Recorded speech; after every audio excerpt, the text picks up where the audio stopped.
Good morning students. जैसा कि हम लोग लास्ट क्लास में हम लोगों ने बात किया था पार्ट्स ऑफ सेंटेंस पे, ठीक है। पार्ट्स ऑफ सेंटेंसेस पे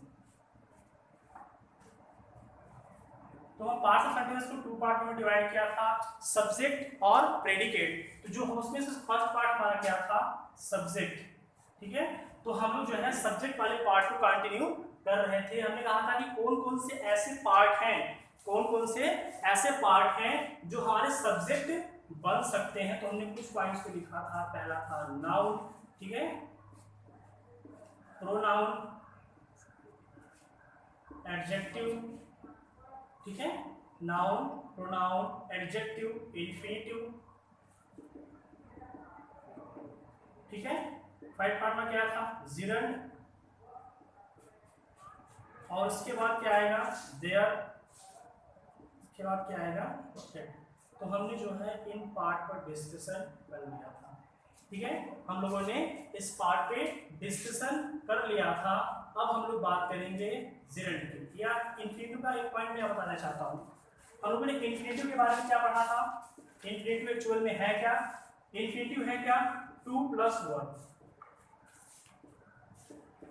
इन्फिनिटिव है क्या, 2 + वर्ब। कोई भी वर्ब, कोई भी एक्शन हमारा होगा, ठीक है, कोई भी एक्शन हमारा होगा, यदि हम उस एक्शन के पहले टू लगा देते हैं, क्या लगा देते हैं, टू लगा देते हैं, तो वो जो एक्शन हमारा है वो क्या कहना रहेगा, इन्फिनिटिव, ठीक है। इन्फिनिटिव का यूज हम एज ए सब्जेक्ट भी कर सकते हैं और एज ए ऑब्जेक्ट भी कर सकते हैं, ठीक है। एग्जाम्पल हम लोग देखते हैं। जैसे हमने कहा कि walk, walk is action, okay. Walk क्या है, एक एक्शन है, एक क्रिया है। तो हमने वॉक के पहले एक पॉइंट लगा दिया, क्या लगा दिया, टू, क्या लगा दिया, टू। तो ये जो पोर्शन है वो क्या बन गया, इन्फिनिटिव बन गया, ठीक है। इसका यूज हम देखिए सब्जेक्ट की तरह भी कर सकते हैं और ऑब्जेक्ट की तरह कर सकते हैं। पहला पॉइंट से एग्जांपल लेते हैं। हमने कहा to walk is useful to the health,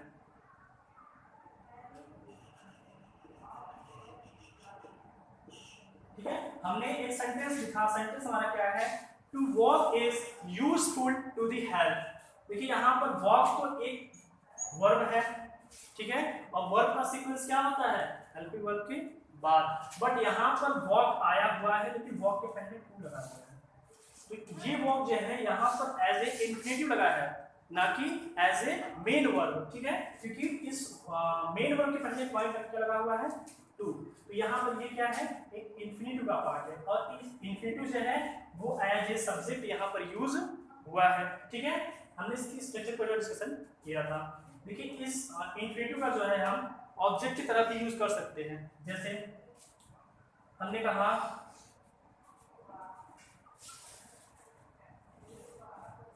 I love to play, ठीक है, आई लव टू प्ले, मुझे खेलना बहुत पसंद है। हमने क्या कहा, मुझे खेलना बहुत पसंद है। ध्यान दीजिएगा, लव भी क्या है, एक मेन वर्ब है, और प्ले भी क्या है, एक मेन वर्ब है। तो क्या पॉसिबल है एक ही सेंटेंस में कोई मेन वर्ब, नहीं है। लेकिन ध्यान दीजिएगा इस मेन वर्ब के पहले एक पार्ट लगा वो क्या है, टू। इसलिए टू लगने से ये क्या बन गया, इन्फिनिटिव बन गया, न कि वर्ब। क्या बन गया, इन्फिनिटिव बन गया।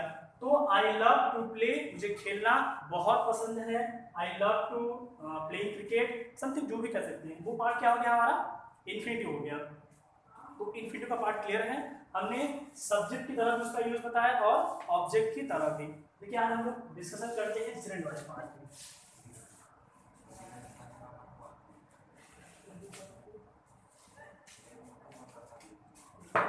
देखिए जिरंड है क्या, ठीक है, जिरंड है क्या, यदि हम किसी भी वर्ब या फिर कहें एक्शन, वर्ब या एक्शन में अगर हम ing जोड़ देते हैं, क्या जोड़ देते हैं, ing, तो वो पार्ट हमारा क्या कहलाएगा, जिरंड। क्या कहलाएगा, जिरंड। जिरंड का भी यूज हम सब्जेक्ट की तरह भी कर सकते हैं और ऑब्जेक्ट की तरह भी कर सकते हैं, सेम इन्फिनिटिव की तरह, ठीक है। बस दोनों में डिफरेंट क्या है, वर्ब के पहले टू लगा देंगे तो क्या बन जाएगा इन्फिनेटिव, वर्ब में आईएनजी जोड़ देंगे तो क्या बन जाएगा वो जिरेंट बन जाएगा। लेकिन ये पार्ट क्लियर है सर जिरेंट को हिंदी में क्या बोलते हैं? इन्फिनेटिव को हिंदी कुछ नहीं बोलते हैं सर जिरेंट फर्स्ट क्वेश्चन क्लास के बाद। ठीक है ठीक है, ये पार्ट जो हमारा है पहला पार्ट क्या हो गया हमारा जिरेंट हो गया वर्ब प्लस आईएनजी, ठीक है वर्ब प्लस आईएनजी। स्ट्रक्चर हमारा क्या होगा वर्ब होगा सबसे पहले, वर्ब में क्या जुड़ा होगा आईएनजी या फिर एक सिंपल लैंग्वेज में क्या कहें जिरेंट, ठीक है। उसके बाद क्या होगा हमारा हेल्पिंग वर्ब, उसके बाद हमारा होगा मेन वर्ब ऑब्जेक्ट और अदर, ठीक है। स्ट्रक्चर हमारा यही होगा, या हम कहें वर्ब प्लस आईएनजी या फिर हम कहें जिरेंट, दोनों क्या है सेम है। हेल्पिंग वर्ब मेन वर्ब और क्या हो गया ऑब्जेक्ट हो गया, ठीक है। तो एग्जांपल देखते हैं कि हम एज सब्जेक्ट कैसे यूज करेंगे। हमने कहा smoke,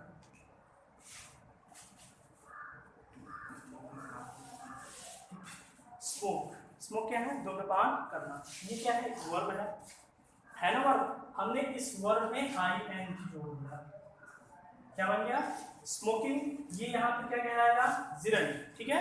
smoking is harmful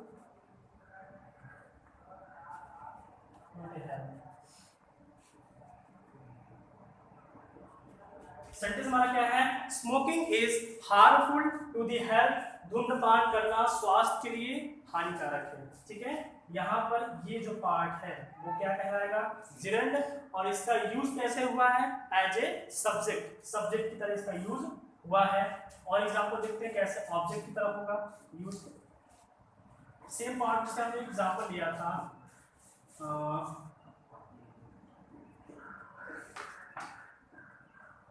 I have to going, ये पार्ट का 8 है, ठीक है। I have to going actually क्या किया I have to go,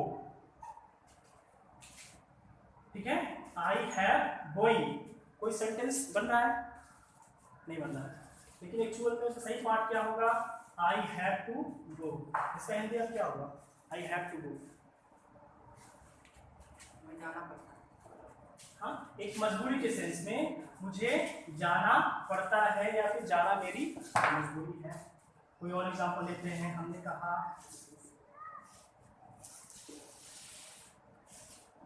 I love playing, ठीक है आई लव प्लेइंग खेलना मुझे बहुत पसंद है। आई लव टू प्ले भी कर सकते थे, आई लव प्लेइंग दोनों क्या है यहाँ पर ये पार्ट क्या है जिरेंट है, और टू प्ले कर देंगे तो ये पार्ट क्या है इन्फिनिटिव, ठीक है। तो इन्फिनिटिव और जिरेंट दो पार्ट ऐसे आपको क्लियर हो गया होगा। कल की क्लास में हम डिस्कशन करेंगे देयर, देयर का यूज कैसे हम एज ए सब्जेक्ट करते हैं। आज के इतना ही, दैट्स ऑल।